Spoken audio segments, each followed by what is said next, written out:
quite a big shift. It's quite a big shift to go from, all of these thoughts, all these identities. Because these identities, in a sense, have protected us our whole lives. Like sometimes we have like the tough guy, or tough girl identity. And if we were picked on, that identity kind of, put a front between us and other people. And so, like in middle school, it may be helpful to have a tough identity, like in middle school I remember I had a lot of my friends, they would pick on me. And so I started fighting in middle school, and I got in lots of fights. And I was this little scrapper, And then people stopped messing with me. And so it was a helpful thing to have that egoic mask when I was in middle school. But at some point I realized it wasn't the truth of me. The truth of me was much more innocent.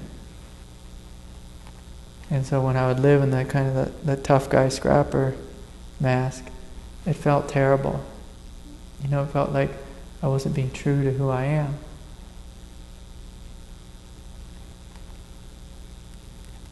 And so our invitation with awakening is to step out of that mask, to let our guards down, and just see if we're okay without them.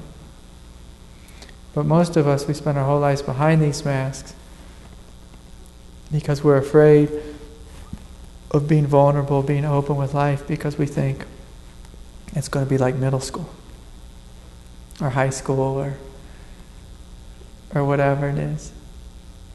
And I work with so many people who are hiding behind these masks and are really afraid to allow these walls down, because it's almost like we're afraid of being overwhelmed by life.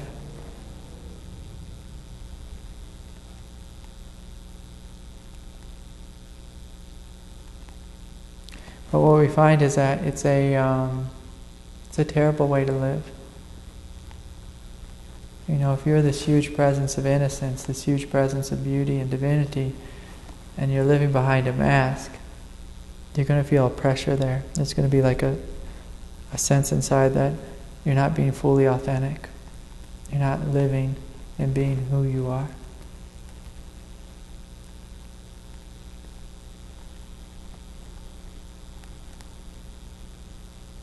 But to allow that mask to drop, it takes a courage. It's almost like a courage to stand there naked and say, like, okay, life, this is me. This is who I am. And when life throws tomatoes, you stand there naked and let life throw tomatoes. And you notice, oh look, someone just threw tomatoes, and I actually was not destroyed. Of course, it hurts to your ego, it hurts to your humanity. But you notice, like, I actually wasn't hurt. In a huge way, in an absolute way, everything in our life we survive. Even our own death, as crazy as that sounds. even our own death, we survive that. But the thing with our mask is, when we're identified with our mask, someone says something to us, I don't like you, you look stupid, you're an idiot, you're incompetent, whatever. You're not a part of the group. If we're living in our mask, then we get hurt because we're believing in the mask. But this quietness that's looking out of your eyes, it can't be hurt. It can't be harmed. Even if I was going to come over there and torture you, the quietness within us, that quiet, spacious presence, it couldn't be harmed. If I said the meanest things, it couldn't be harmed. But what we find as humans is that if you believe in what I say and take it to be true, if I say you're the worst person ever, and you believe it, then you suffer. And so our invitation is just to step back into this quiet, simple scene, this basic scene, this spacious, open innocence that we are. Rest as that, and not believe what the world has to say about us. Not believe what our conditioning has to say about us. Not believe what our parents have had to say about us.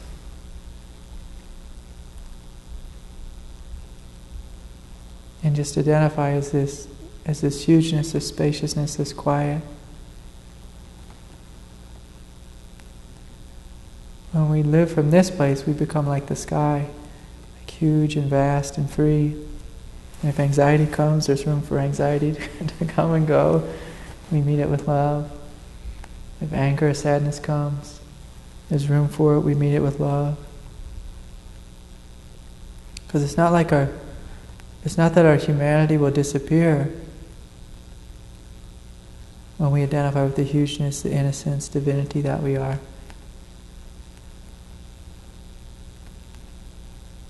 It's not that our humanity disappears and we don't feel it anymore, but our perspective becomes so vast that the anxiety is like, it's not a big deal.